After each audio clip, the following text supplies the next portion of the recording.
3, 2, 1. Day breaks, mind aches. I'll be running when my feet hit the ground.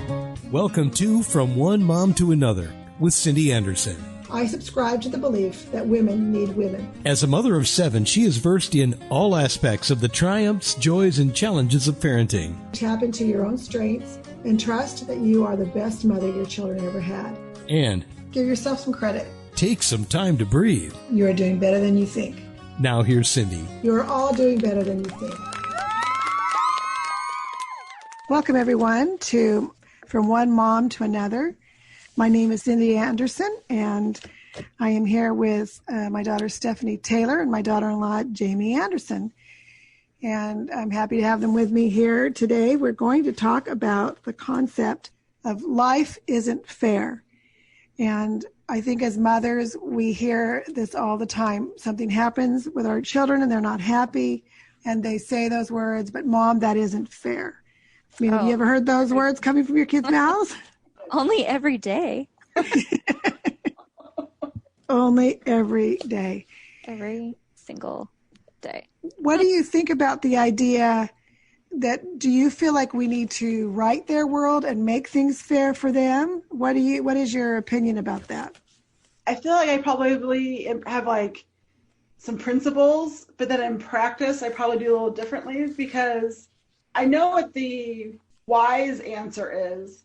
But it's really hard when, like, your kid's been wronged or, you know, like they feel like life dealt them, like, the short hand to not want to swoop in and make it fair for them, you know, to help right that wrong for them. Well, I think that's a good point. And I think we'll talk about when life really isn't fair. But I think a majority of the time when they say this isn't fair, they're upset because somebody is getting attention that they're not getting. Right. And so I think it's really important to teach our children what injustice versus just not liking what's happening. That's fair. For example, my kids, whenever we had a birthday, the children's birthdays, who it was not, would see the cake and the presents and whatever else we were doing and say, that's not fair. That's not fair that he gets those or she gets those presents. Well, there's no injustice going on. It's just their turn. It's just their siblings' turn to have a birthday. Right. Yeah. And I remember saying to one of my kids, well, if I make it fair, then what does that look like? Well, everybody gets the same cake. And so that means, you know, if everybody gets the Barbie cake that year, boys and girls, and everybody gets the same presents, so you'll get things you don't really want. I feel like my tendency, though, when I play that card, is to go like nuclear. Like, well, there are some kids in the world who go without 2 meals or with only 1 meal a day. So if you want things to be fair, then guess what? We're only doing 1 meal a day. Like, you know, like if I start going down that, like, some kids don't get any meals a day. Yeah. Oh, you want a new pair of shoes? Well, guess what? There are some people in the world who don't have any shoes. You want it to be fair? Boom, no shoes. Like I feel like I haven't found like my middle ground yet as a parent with this no fair thing. Either I'm like nuclear, like one way, or trying to like wanting to right everybody's wrong. So maybe this podcast is for me as a as a parent. Well, it's a hard one to do because you don't want your child anytime something happens to say that's not fair. I mean, as an adult, they're going to need to be able to accept defeat or be happy for somebody that's getting somebody that they're not, something that they're not. So there's an important principle to be learned. On the other hand, that's not fair gets said every day. I mean, there are times when, you know, my middle child is my only boy. Right. Oh. Okay. So he's wedged right in between two girls. And anytime we take a trip to Target or whatever, and I'm like, okay, you guys have, you know, $5. You can each pick something out. And he knows exactly what he wants, but Target doesn't have that. And so we're walking away with, Ellie's found like 5 $1 things, and Nora has found 5 $1 things, and Luke didn't even find one $5 thing. Oh, no. We're walking out of there, and my heart breaks for him a little bit because I'm like, oh, I'm sorry, bud. What can I do? You know? But there are other times where I'm just like, yeah, life's not fair, man. Sorry. Yeah. sometimes good things happen to other people, whether they've worked really hard for something or something really good just fell in their lap, or Target's dollar section tends to be more targeted towards girls than boys, But yeah, I do think it's a really crucial part of parenting to like help your kids be happy for someone else. And maybe that's on the other side of the fairness. Like once you kind of grasp those things, then you can start developing that, that joy for somebody else. And Oh man, yeah, that is so hard, but I agree. Like, just be happy for them. Be be happy. Ellie's, my oldest, is always, why do I have to clean that? Why do I have to do that? That's not fair. And I'm like, fine. Do you want me to send them in there to help you? Because believe me, you don't want their help. Be careful what you ask for. Right. Well, and I think that's a time where it's not about fair. Mm-hmm. It's just about age and responsibility. And I know that some of my kids, like, the broad strokes are all the same, certain family rules and the way we do things. But I think individually, sometimes things aren't consistent. Some kids are more responsible than others and get more privileges. Mm-hmm. Yeah.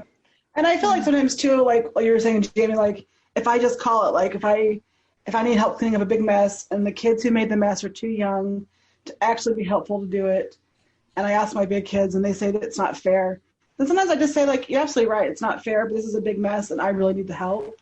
Yeah. So could you help me? And then I think it kind of like changes the game for them a little bit, or like the mindset, like, oh, this is about serving somebody who needs help. This is about being a teammate. Mom didn't make this mess either, so we're just going to work together to get this done. It kind of changes their... Oh, my kids throw that out all the time because we've adopted the Anderson family, 5-minute pickup or whatever. Like everybody. General family pickup, yeah. Yeah, general family pickup. Everybody go around. And then I'm like, here, why don't you guys do, the countertops in the kitchen? I didn't do that. I didn't make that mess. I'm not cleaning that. That's not fair. And I'm like, I don't care. Rage! But yeah, the whole it's not fair can. Mm-hmm. And if people only picked up things messes they made, a mother wouldn't have to do anything. Oh my word! Yeah, could you imagine? Yeah. Say, okay, everybody go clean up your own. Like whatever you got out, whatever mess is yours, and then you could just sit down on the couch and read a book. Right. Okay. Do your own laundry. Mm-hmm. That's fair. Right. Cook your own dinner. Clean up your dishes when you're done. Yeah. And wipe the all couch. fair. All fair things. And I think for kids, it's not fair as they feel like that's their trump card. Yeah. Mm-hmm. And for us, it's not fair is our button that gets pushed. There was a woman I was friends with. Her kids were much older than mine, and she would say, I used to tell my kids that life isn't always fair, but every once in a while it is fair for you, and we all have to take our turns at being fair. But sometimes it's our turn to have it be fair, and sometimes it's not our turn to have it be fair.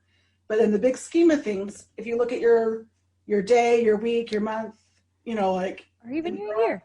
Yeah. And like broad perspective, like, there are times when life was fair, and like, you have to, keep the bigger picture in mind. If you have a kid who regularly is tallying up the unfairness in their life, to also remind them that, sometimes it has been fair for you. And sometimes they use the it's not fair to always be, they kind of take on a kind of a negative persona about their life. Yeah. And we need to help them not use that as an excuse, for sure. But sometimes life isn't fair. I tell this story in my book about William, and William happens to be Jamie's husband. When he was in the 4th grade, his class got an assignment, supposed to build some sort of a machine that worked. And I got the instructions, and it very clearly stated that there was to be no parental help, and that they were to do it on their own. So other than buying the supplies for William, I didn't help him. I mean, he designed it and put it together, and it was clear that it also stated that if there was parental help, that they would fail. So William put together what I thought was a great job, and it was big. It was big enough that I needed to help him get it into school. And we get there, and we see this line of parents helping their kids bringing their projects in. And I can guarantee you not one of those kids even touched those projects. I can't even explain it, but it was obvious that Williams was the one whose parents did not help. And that's not fair. Mm-hmm. That is truly a not fair situation. And so then I had to figure out what to do. And isn't that the crux of it all, that when life truly isn't fair for our children, and I'm not talking about internal family things, but, the outside world comes in and does something that's not fair. I mean, William's face, when he was looking around at all those projects and then over at his, whatever pride he had in his own project was out the door. So what do you do? Reminds me of that Brian Regan comedy sketch where he's like, the kid can't even tie his own shoelaces and he has a model of the solar system. I don't know. Yes, that would be apt as to what happened as we walked into that classroom. I think if you can kind of set aside like your own kind of mama bear rage, like those kinds of moments, because those kind of moments like bring out that mama bear, like, I don't think this is going to happen to my child, kind of moments. But I wanted everybody to sign an affidavit that they had or had not made their child's thing, and I wanted to go to the teacher and say, so all these kids will be failing. Yeah, just turn around. Yep. But I think it's an opportunity to kind of help your kid develop some, character that I think will get a little further in life than whatever that grade was for that project. Right. Well, and in the end, that's what I did. I told William he did a great job. It's going to be fine. And we talked about it, later. And it's just unfortunate that people didn't obey the rules. And sometimes that happens. And I was proud of him for following the rules. And sometimes, the satisfaction in doing things right it has to be an internal feeling anyway. Right. And he didn't really receive that great of a grade on it. And so that's I guess an opportunity to teach, but it sure does make you feel bad for your child.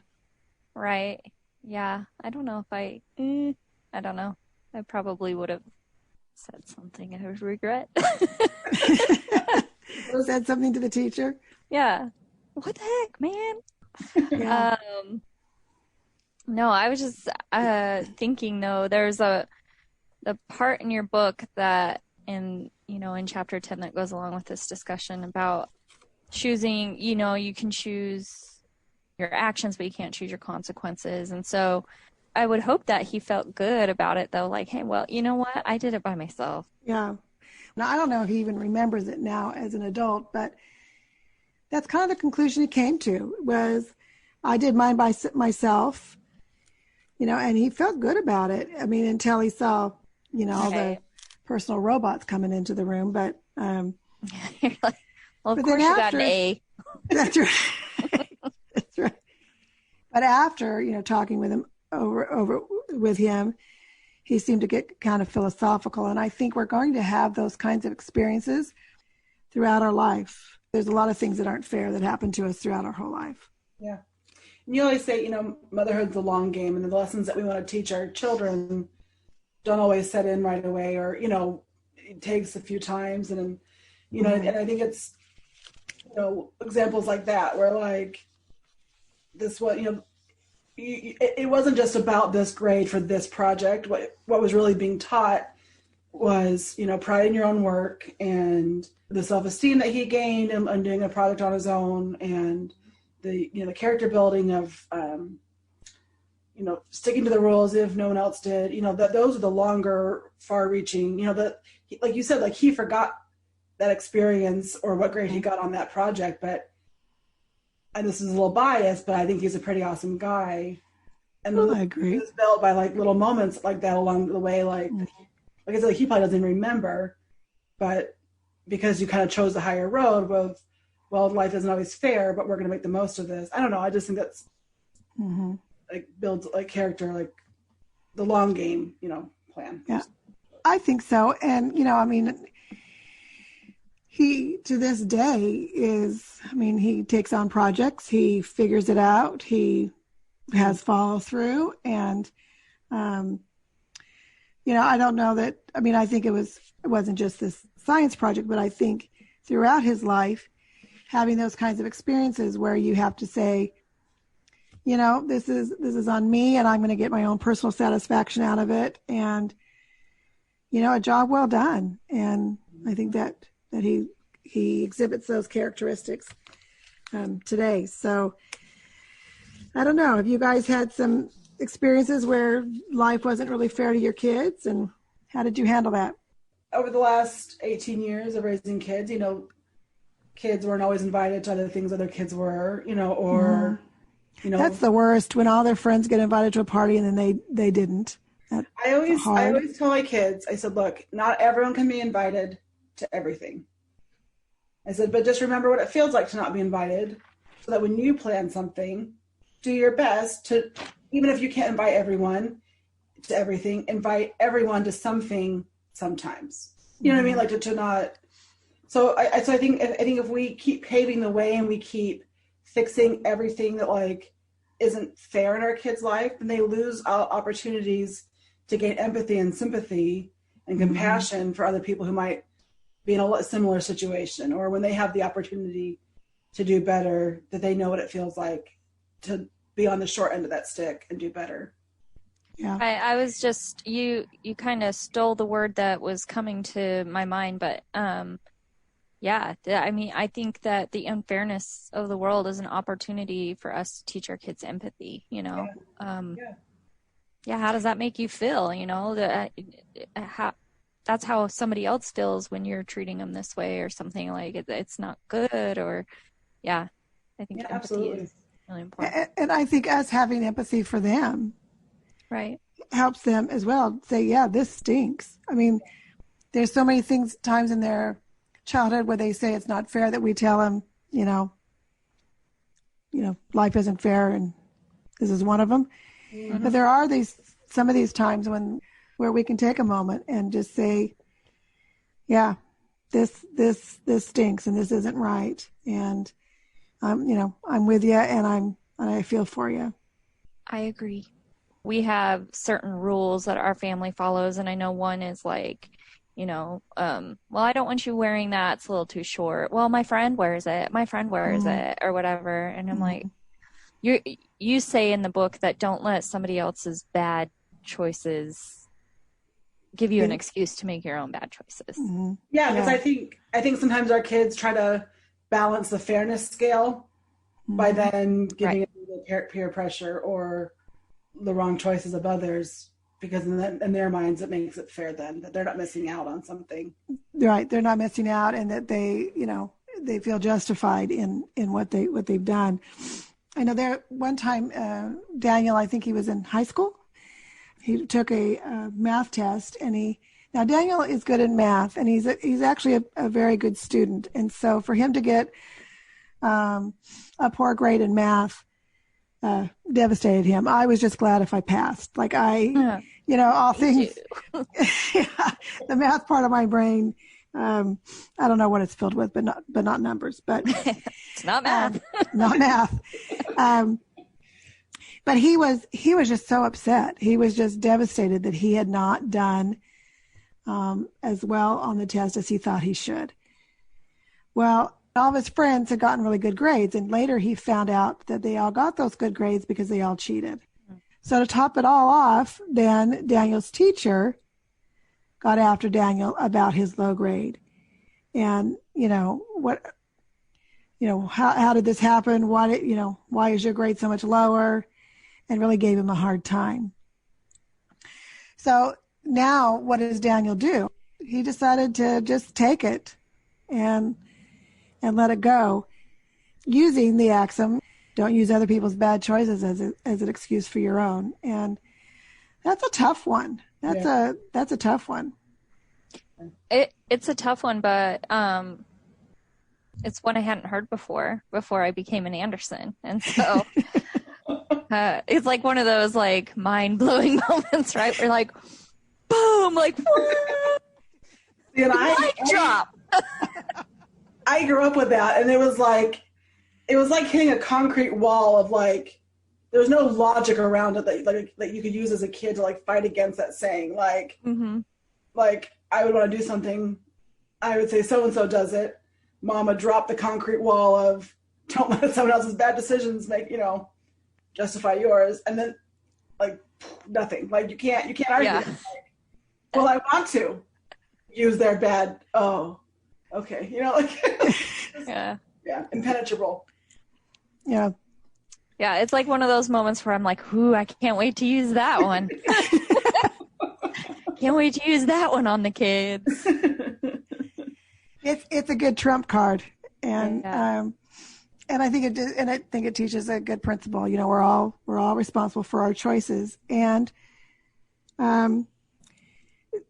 for ill or for good. I mean, the kids that cheated are responsible for that choice and the consequences that come from cheating. So I don't know. I just think this is one of those dicey parent things about teaching our children that life isn't fair and doing it in such a way that they come out of that a winner, while also helping them to understand what true injustice is, Right. versus them just being jealous that it's not their birthday and they aren't getting presents.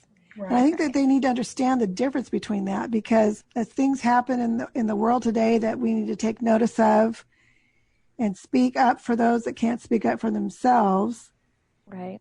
they need to understand the difference between just not being happy that things aren't going their way and what injustice really looks like. And when it happens to them, what to do so they come out of that. Right. Well, and I always tell them, especially like with birthdays or, I always tell my kids, I don't compare you guys. And that even means privileges and consequences, responsibilities, things like that. Like, I'm not going to compare what Graham does or doesn't get at 7 years old to my 7-year-old, or my 11-year-old or 18-year-old, that kind of a thing. But also that the kind of fairness you fight for is equal opportunity or equal access to things. So like birthdays, like everyone's going to have a birthday. Everyone's going to have an equal opportunity to be spoiled and have some fun, Yeah, ironically, the birthday system is fair.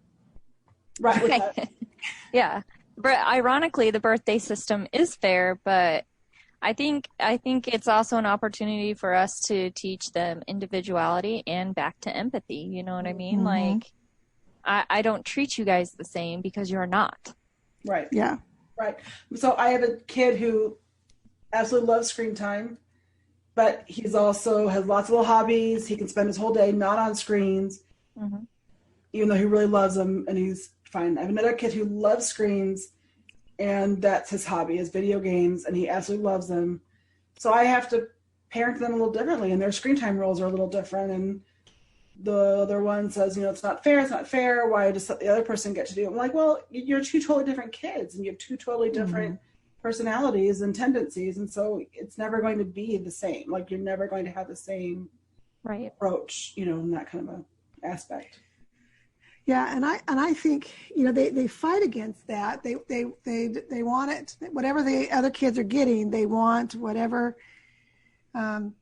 whatever they don't get, they don't want the other kids to get. But I think Jamie said it really well. You're not all the same person, and so actually we respect them and who they are by parenting them from who they are, instead of a one size fits all, because it just doesn't work.